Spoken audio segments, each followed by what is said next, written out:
Terima kasih para sahabat di grup AWS maupun ACS, ya, ACS dan Aruba. Terima kasih. Sebuah kehormatan di siang hari yang indah ini bisa bergabung dengan para sahabat yang muda-muda. Setidaknya saya bisa merasa muda kembali, sekaligus merasa pulang kampung, pulkam, karena puluhan tahun di Jakarta dan di kota-kota besar Indonesia dan sebagian kota-kota besar dunia, dulunya Guruji juga mengajar seperti hari ini. Cuman karena satu dan lain hal, 2012, sejak 2012 sempat pasif 8 tahun, dan tahun ini kita kembali kunjungi para sahabat di dunia korporasi dengan pesan-pesan memotivasi yang sekaligus menyejukkan.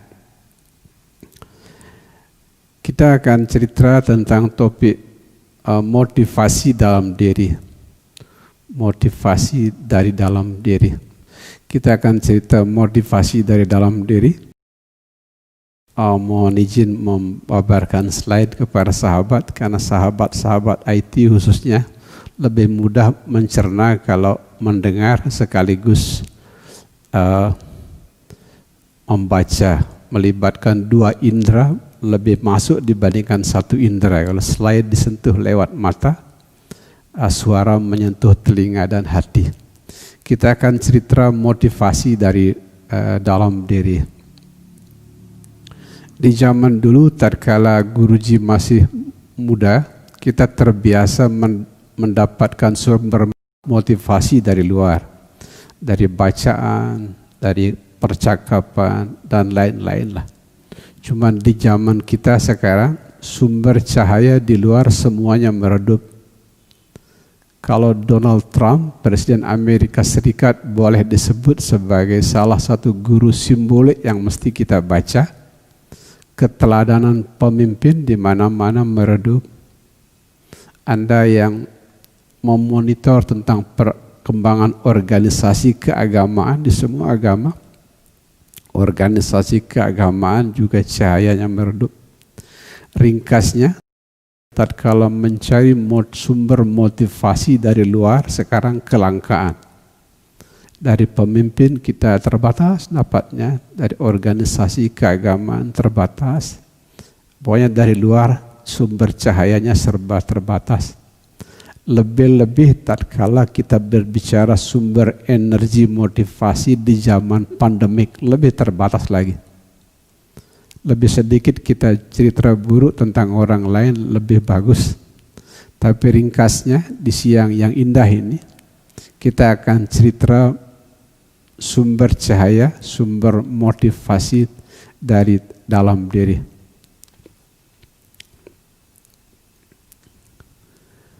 Ada sebuah ungkapan tua di dunia motivasi, sekaligus dunia spiritual. When it is dark outside, meet the light inside. Itu tidak saja bahasa nyata, tapi juga bahasa sastra.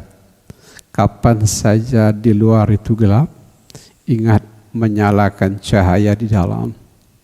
Sore dan malam hari, tatkala langit mulai gelap oleh cahaya matahari, kita menghidupkan cahaya di dalam rumah. Hal yang sama juga terjadi dengan hidup kita di dalam. Ekonomi sekarang lagi tiarap, di luar gelap. Miliaran manusia di seluruh dunia kehilangan pekerjaan, gelap. Pokoknya banyak hal di luar gelap. Ya, lebih sedikit kita cerita kegelapan lebih bagus. Kita akan lebih banyak cerita cahaya. Sehingga slide pertama yang Guruji bagikan ke Anda, kapan saja di luar terasa gelap, gelap karena miskin keteladanan, gelap karena miskin sumber penghasilan, sumber kesempatan, peluang serba gelap, jangan lupa berjumpa cahaya di dalam. Agar para sahabat lebih semangat, kita sekarang cerita sambil mendengarkan musik yang indah.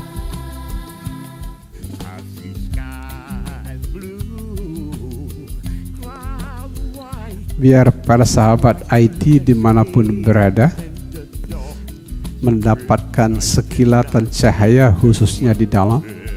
Mari kita merenung kenatipun sebentar. Hampir semua pembawa cahaya dari zaman dulu, pembawa cahaya yang kelas nabi maupun kelas orang suci, semuanya lahir di zaman gelap.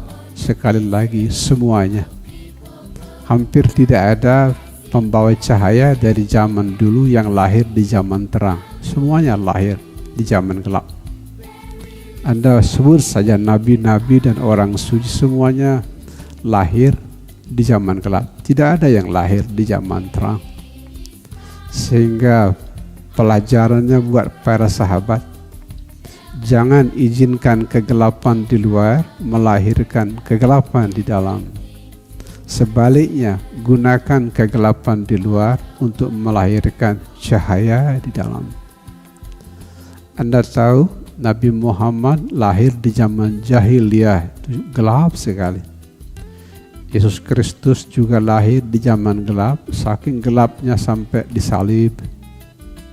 Ya, Sang Buddha lahir juga di zaman gelap, berkali-kali mau dibunuh oleh sepupunya Dewa Data. Sri Krishna juga lahir di zaman gelap, sampai turun ke medan pertempuran menurunkan buku suci bernama Bhagavad Gita.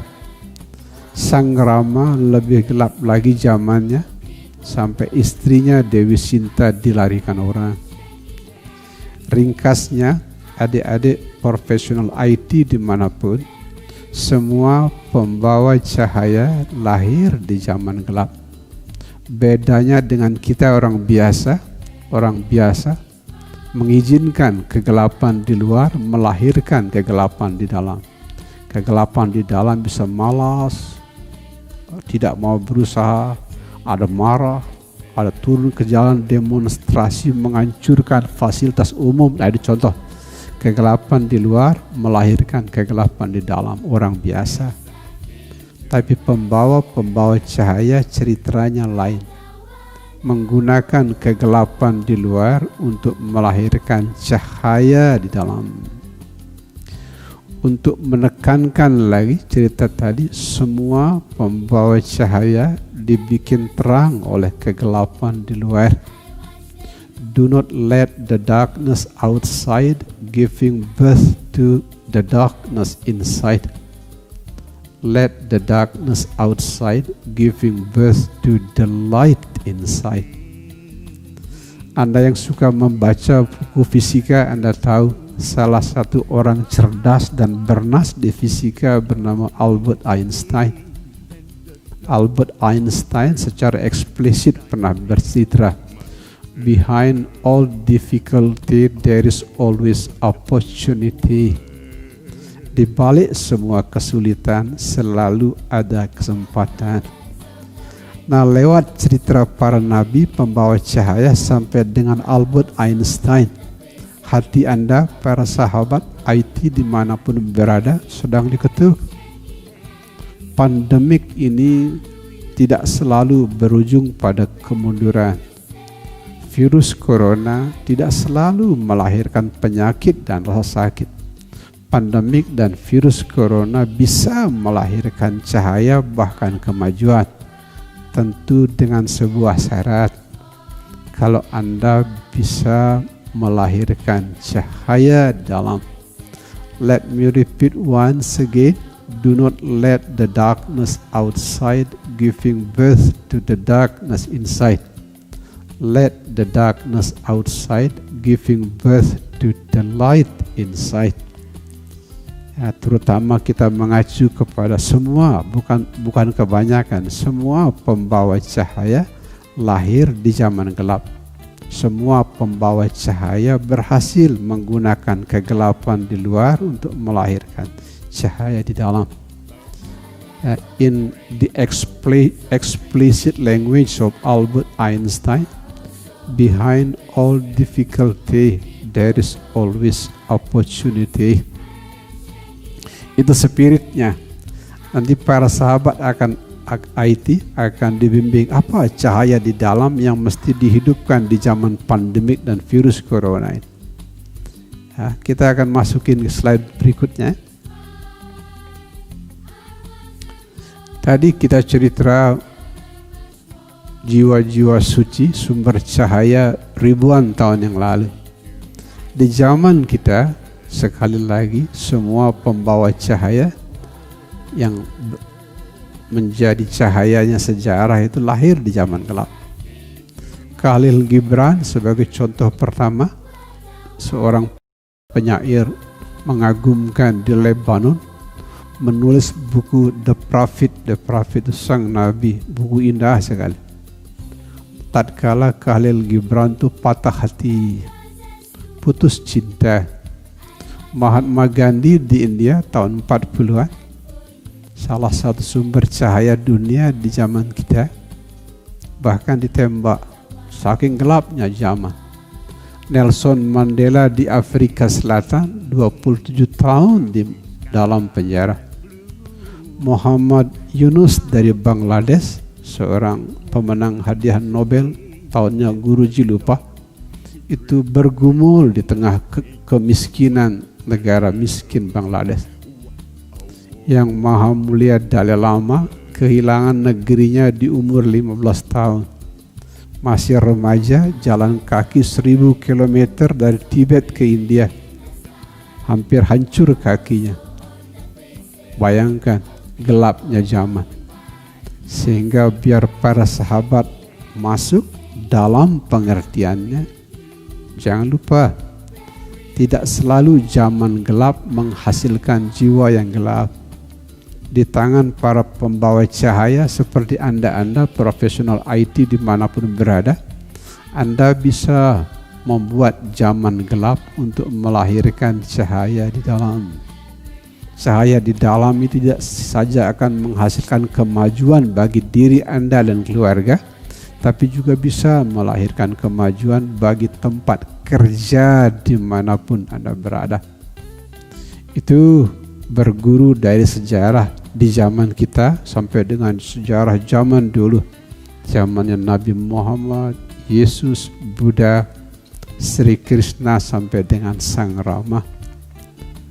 Intinya, jangan izinkan kegelapan di luar menghasilkan pesimisme kegelapan di dalam.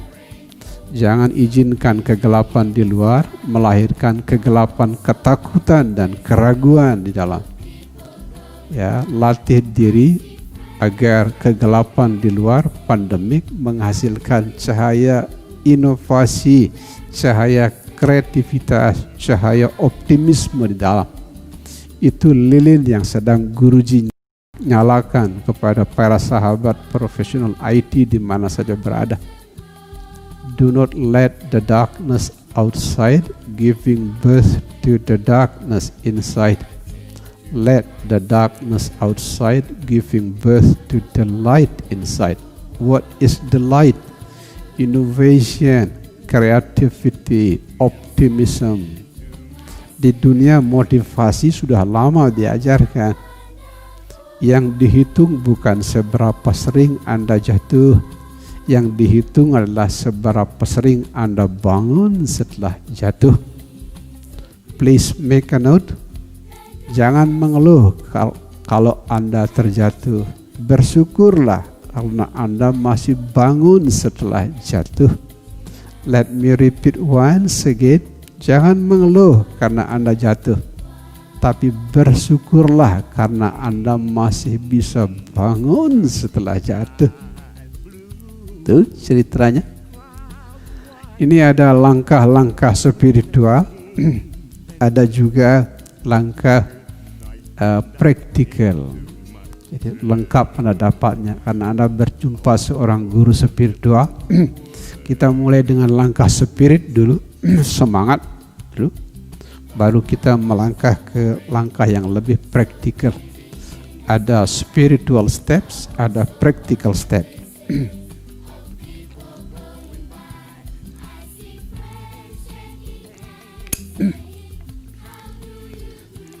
Langkah spiritual yang pertama sangat disarankan para sahabat IT dimanapun berada. Jangan pernah melawan keadaan.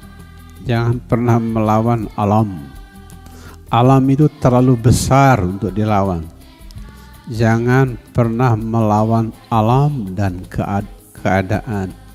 Belajar menyelaraskan diri dengan keadaan.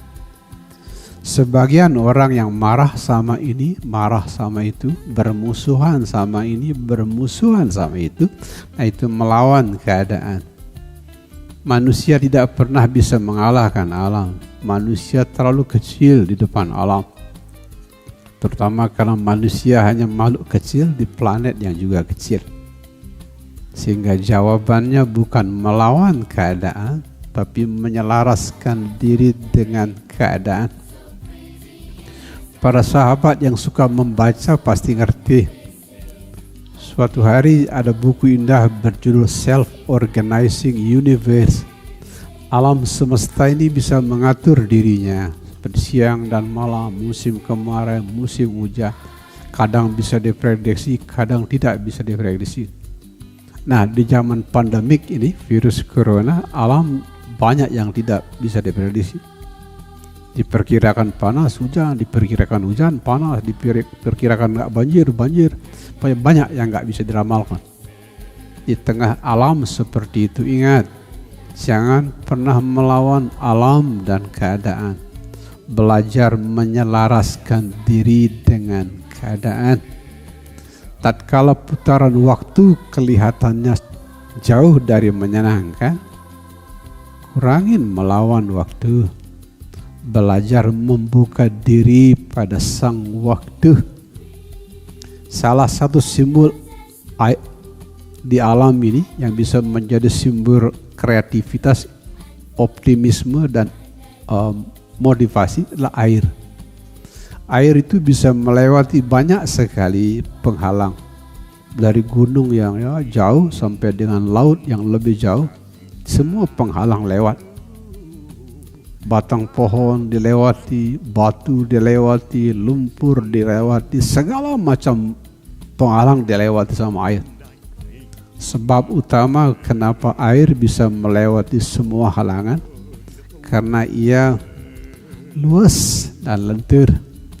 Sehingga adik-adik profesional IT dimanapun, jauhkan diri dari pikiran kaku bahwa hidup harus begini, harus begitu, perusahaan harus begini, harus begitu, dunia pariwisata harus begini, harus begitu. Itu kaku seperti batu. Kalau Anda kaku seperti batu, batu berjalan beberapa meter saja sudah mentok, tidak bisa lewat.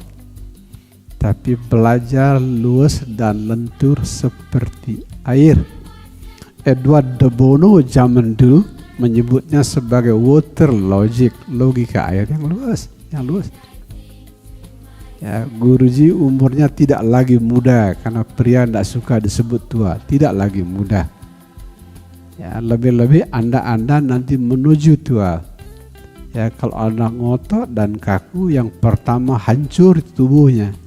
Tapi kalau Anda luas dan lentur, tubuh mudah sehat, tidurnya nyenyak, makannya enak. Sehingga apa yang disebut sebagai langkah spiritual siang ini sederhana. Jangan pernah melawan alam, selaraskan diri dengan alam. Jangan bermusuhan dengan waktu. Bukalah diri Anda pada putaran waktu. Contoh konkret di depannya adalah seperti air yang luas dan lentur. Air bisa melewati segala halangan karena luas dan lentur. Sekaligus pikiran yang luas dan lentur inilah yang akan menjadi sumber motivasi, sumber kreativitas, sumber inovasi yang Guruji mau bagikan sebentar lagi.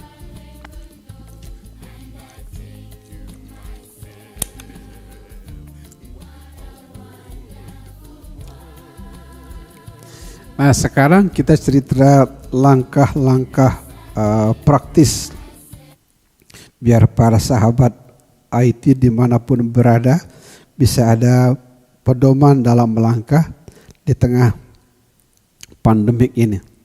Langkah-langkah praktis.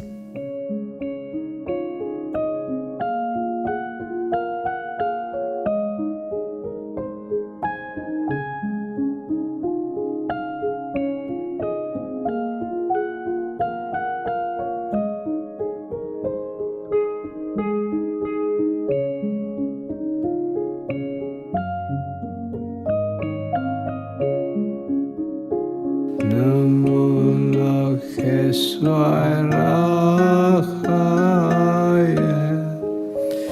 Namo Lakheswara